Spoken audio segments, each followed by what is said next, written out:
You got two really, really good players. You got Cole Anthony, who's the best point guard in the class, the highest-rated point guard that Roy Williams has ever signed, and he had a lot of praise for him yesterday, saying that he's probably the most complete point guard he's ever recruited. The ability to pass, the ability to shoot. That's kind of scary. We don't see it in the highlights, but undoubtedly he's a pretty willing defender. Of course, you don't see that in they don't show that in highlights. Yeah, exactly. Come on. And then Anthony Harris is another guy that a former Virginia Tech commit who once Buzz Williams left for Texas A&M and just kind of felt like it was going to fall into place for Carolina. Was on campus, was it yesterday or the day before, and then just committed the same day. So he fell in love with the things that make Chapel Hill what it is, and of course what Carolina basketball is. Well, they both said the same thing. It's the family atmosphere. We also know we're going to win and compete for a national championship. And these are two really important players. It kind of helps Carolina's roster moving forward. You got your starting point guard. You got your potential starting point guard after Cole Anthony leaves and Seventh Woods graduates. But also a guy that can play off the ball, which you're going to need because you have a bunch of wing players that are outside of Brandon Robinson unproven. And Andrew Platek and Leaky Black. Right. So a pretty big day yesterday for Carolina basketball recruiting. If Carolina football has been killing it, and yesterday Carolina basketball kind of picked up that momentum. Yeah, I think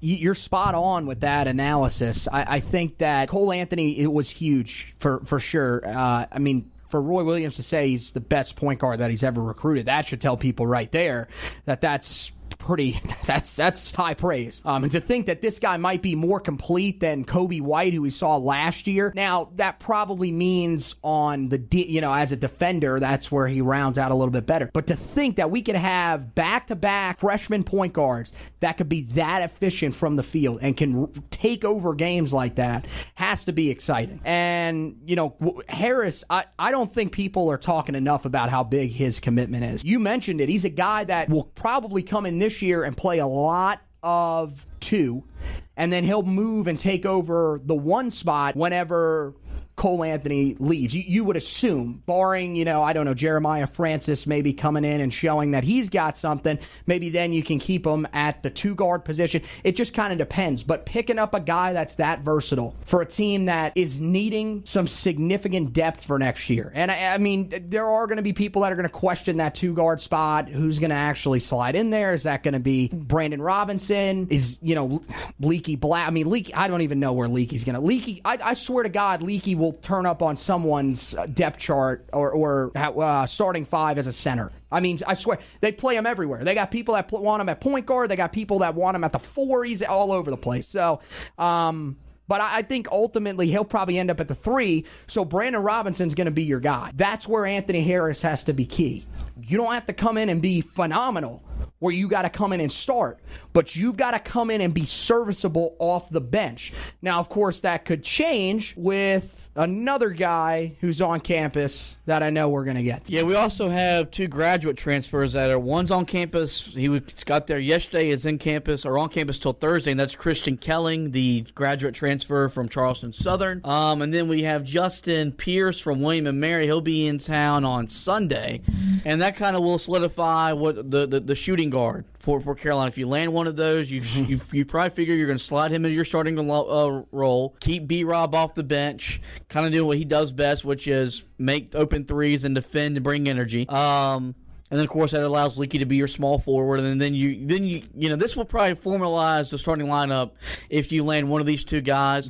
I think it's one or the other. I think if we get one, the other one definitely goes somewhere else. If Kelling doesn't commit, then I think we could have a chance to get Pierce. Although I do think Pierce is a Notre Dame guy. Just the way he plays fits what Mike Bray and they do up there. But yeah, we should probably know something with them by the next time we do another show. I would say we'll probably know something Thursday or Friday about Kelling. By sure. And then this isn't in the 2019 class, but in the 2020 class, Carolina did make the top 10 for 5-star power forward Isaiah Todd. So we're, for a guy who can't recruit, Roy Williams just continues to be in all these top athletes or all these top players as a final recruiting list, and we'll be in the mix for him because we are a traditional big man school that we do produce talent out of that position. So is there anything else we want to touch on recruiting before we wrap it up? No, I think I'm good. The Roy recruiting thing is just hilarious. I mean, these people I don't understand how you can continue to criticize this guy. I mean, yeah, we were sitting in 51st for a while. I knew that was, the concern of a lot of people, but we knew that Cole Anthony was the big guy that was left. And you had a guy in Harris who emerged late. Roy Williams was not just going to let this class go by the wayside and say, focus on the 2020 class, we'll just have an off year. That's not how Roy Williams recruits. So for people to be that overly critical of him and continue to, I mean, we've seen it for how many years now? This guy just really doesn't have what it takes to recruit. I mean, now he's landed a top 5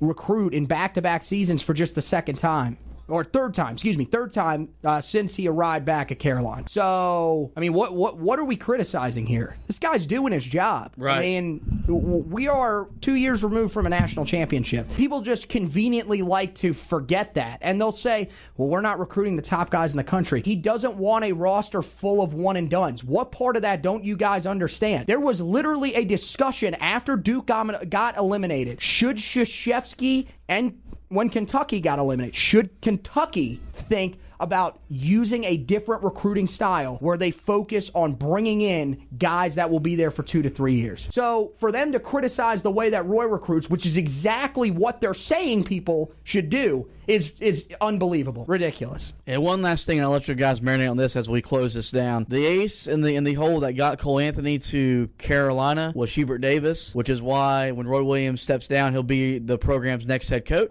With that, Anthony, I do want to thank you for joining me today on this fun edition of the podcast. We'll be back next week with a player evaluation. Will be Cam Johnson. Hopefully we'll have some more recruiting updates and anything in Carolina basketball we will definitely discuss. Well, thank you guys for listening, and go Tar Heels. Mic drop.